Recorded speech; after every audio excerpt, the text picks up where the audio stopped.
Guys, Andrew here. Welcome back to Drew Tutorial, and in this video I am going to show you how to invite collaborators on Veed. So if you're working on any project and you would like to invite collaborators, it's very easy.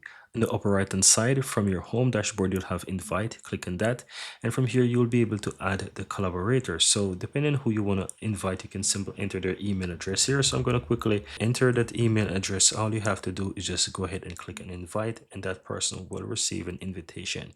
I'm going to show you what that looks like from an email address. So if someone invites you to read to collaborate, you'll be able to find that email in your inbox. In case you're not able to find it in inbox, check under the different categories here. That could be in promotion or updates. Just go ahead and check there. So if it's under the promotion section, you can find the email here, and once you open up that email, it will basically look like this. You've got an invite to join a workspace, right? And you'll be able to accept the invite, and it will take you right over there so that you can view the workspace under that account that you have. That's it, guys. That's how to go ahead and invite to collaborate on Veed.io.